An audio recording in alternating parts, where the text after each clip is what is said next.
مرحبا يا بنات. فيديو اليوم راح نتعلم نشتغل هذا الكورساج اللي امامكم على الشاشة بطريقة جدا سهلة ومبسطة. باترون كورساج فخم خاص بفساتين المناسبات والاعراس. خطوة بخطوة تابعوا ويانا الفيديو حتى تتعلمون شلون تشتغلون كورساج محترف بطريقة جدا سهلة وبسيطة. متعودين اول بداية ناخذ مقاساتنا، طبعا لمقاس اللارج في كل فيديو احنا ناخذ مقاس اللارج، هو حل وسط لجميع المقاسات. البداية أول شغلة ناخذ عرض الكتف. عرض الكتف هو 20 سنتيم، نصف مقاس الكتف هو 20 سنتيم. نزول حفرة الكم أو الجيرو أو الردل 23 سنتيم. نحط النقاط مع بعضها بهذا الشكل. هنا راح نجر خط مستقيم اللي هو خط نصف الكتف. طول، كسرات، بيلو، هاند ميد انتوا تشتغلوا على الكورساج، انتوا مخيرين استطاعتكم تشتغلون الشيء اللي يعجبكم. انتبهوا وياي انه هاي فائدة البنس والتفريغ اللي انطيناه والسنتيم اللي انطيناه اللي قلنا حتى يربط لنا هذا الشكل. بس انتبهوا لي لحد الان تقفيل البنسة قافلتها. شوف انتبهوا لي على شكل الكورساج شلون طلع عندي بالنهاية.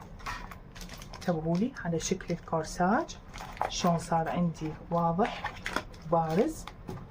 تمام، بعد ما قفلناه انطاني هذا الشكل الحلو.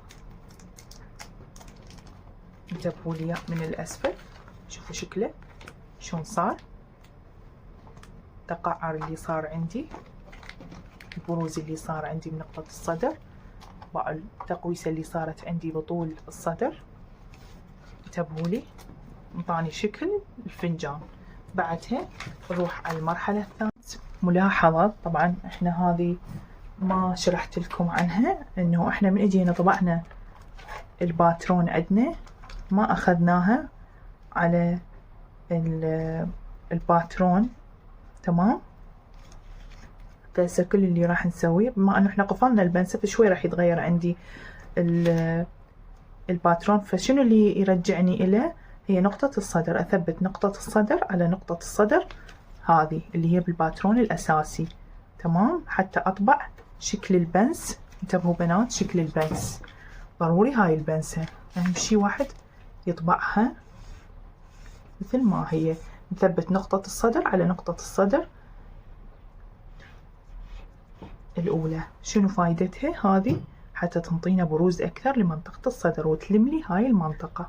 تمام، هنا بعد ما قفلتها أني بس ما انطيتكم ما رسمت لكم إياها فلازم أرسمها. فشلون نرجع لها؟ من خلال نقطة الصدر. نقطة الصدر هذه وأيضا علمت هنا نقطة الصدر رسمتها مثل ما هي. هسه بعد ما عندنا شغل بهذا الباترون. تمام، راح أجي أفصلها أقصها بهذا الشكل. تمام، وأيضا من هاي الجهة أقصها بهذا الشكل حتى من أجي أربطها تنطيني بروز. تمام، بعد عندنا شغلة إنه إحنا نربط نكمل الكورساج الأول، نربط الخط الثاني الجانب الثاني اللي هو هذا. تمام، بعدها راويكم النتيجة. هسه خلي أربط هاي القطعة.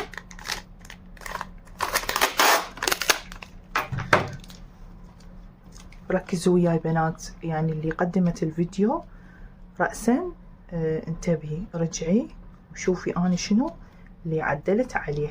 اللي استعجلت وقدمت الفيديو دير بالك ترى فاتك شي مهم.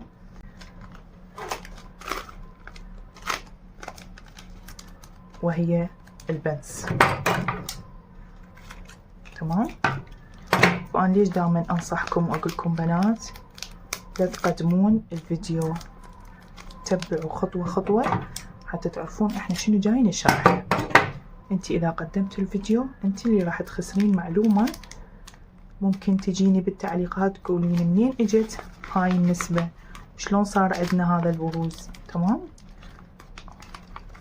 فكل اللي عليك انه تتبعين خطوة خطوة حتى نعطيك النتيجة المرضية.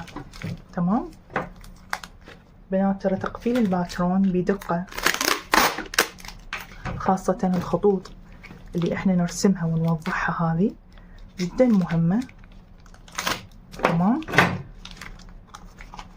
جدا ضرورية وجدا مهمة.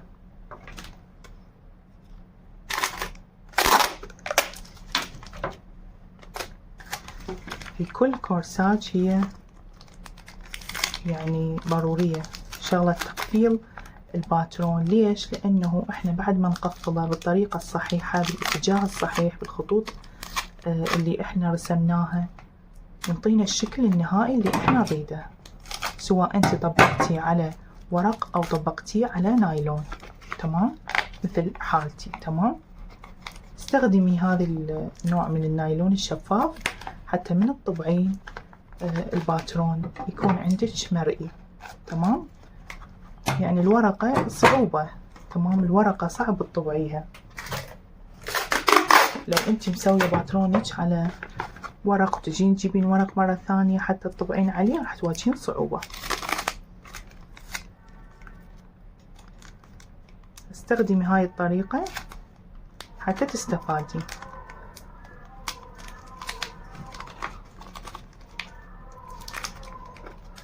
شوفوا بنات، هسه لحد الآن انتبهولي على شكل الكب أو الفنجان. انتبهولي على شكل الكب أو الفنجان شلون صار عندي واقف ويعني هيجي مرتب بهاي الطريقة. انتبهولي على التقعر اللي صار عندي بهذا الشكل. تمام، هذا الجانب، هذا خط الجانب. تمام، وهذا نقطة الصدر. تمام، وهذه من الأعلى، وهذه القصة الجانبية راح نخليها بلون ثاني حتى تبين على الكورساج. تمام، هسه نربط مع هاي. هسه تجي هنا تقعد لي هنا، وهاي المسافة اللي انطيتها للخياط حتى يجيني شغل حلو ومرتب. هسه خلي اربط هذه واراويكم النتيجة. انتبهولي نربط هذه القطعة. في حال ربطت وطلع عندكم زيادة او نقصان عدلوا بالتفنيش، يعني بعد ما تسوين فينش عدلي. بعد ما تنهين باترونك عدلي عليه، ماكو مشكلة، سوي تعديلات على الباترون.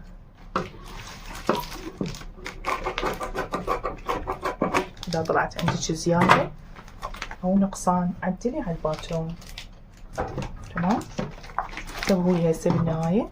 هسه راح نقفل عندنا الباترون بهاي الزيادة اللي انطيناها. انتبهولي 1.5 سنتيم اللي انطيناه راح نقفله بهذا الشكل باتجاه هاي القصة. ركزوا وياي بنات، انتبهولي بعد ما كملت. طبعا هذه انا لونتها حتى يكون شوية مغاير عن هذه القطعة. هذا خط المنتصف اللي حددناه، هذا 1.5 سنتيم اللي انطيناه. انتبهولي 1.5 سنتيم اللي انطيناه من هاي الجهة. اكدت هواي على هاي الجهة لانه حتى من اربط باتروني ما يصير عندي تقصير. من ادخلها جوا الباترون يطلع لي هاي القصة اللي احنا حددناها ورسمناها بالبداية. راح اجي هذا خط المنتصف، راح اجيب 1.5 سنتيم اخليه بهذا الشكل اللي انطيته زيادة، وادخل الباترون بهاي الطريقة. راح يجيني مثل ما اني اريد، مثل ما اني الشكل اللي رسمته من البداية. تمام، هسه كل ما هنالك راح نلصق باتروننا ونراويكم النتيجة النهائية. هسه لحد هنا واضح الشرح. شفتوا الطريقة شلون سهلة وهيجي سلسة وما تحتاج اي تعقيد. مجرد رسم بنات، مجرد رسم. سهلنا لكم فكرة باترونات الكورساجات الخاصة بالفساتين. هسه كل اللي اريده منكم بنات، كل اللي اريده منكم دعم للقناة، دعمكم من خلال التعليقات. وبعدين شغلة ثانية، اللي تدز لي باترون على المنتدى وعلى الانستغرام، إذا حابة أشتغل الباترون حسب الطلب، تمام، علقي على كل فيديو موجود على قناتي. انتبهوا على كلامي، على كل فيديو موجود على قناتي علقي 50 تعليق. اللي ما تعلق طبعا احنا عندنا ايضا، انا عندي اشتغل باترونات حسب الطلب بمبلغ جدا بسيط، تمام. تقدرين تحولي عن طريق السوبر كي، تمام. تقدرين تراسليني على الانستغرام اذا انت حابه اشتغلش باترونج خلال اسبوع مثلا. طبعا احنا لسه راح نمشي حسب طلبكم، حسب الاقدميه والاسبقيه، تمام. فاللي حابه نشتغل باترون يكون بمبلغ جدا بسيط، تحولينه عن طريق السوبر كي، تطبيق السوبر كي. اذا عندك شي موديل فستان او اي موديل ثاني، تمام، وحابه نشتغله حسب طلبك، راح يكون بمبلغ رمزي، تمام.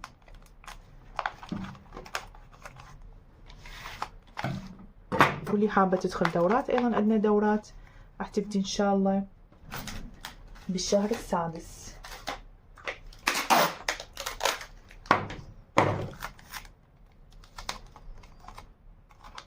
تمام.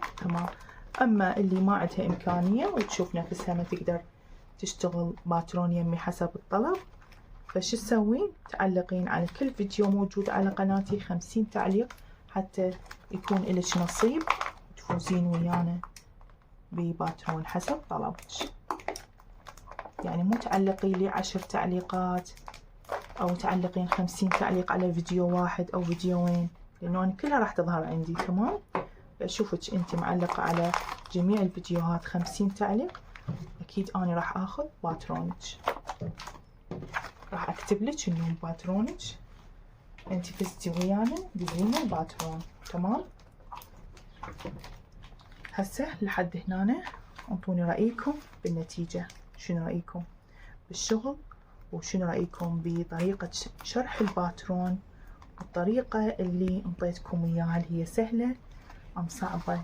اكتبوا لنا بالتعليقات. فقط هاي انتو شطارتكم، بعد ما صممتي كورساجك وجيتي وسويتي لنا هذا الشكل الحلو باعي، انتو شطارتك بعد شنو حابة تضيفي لي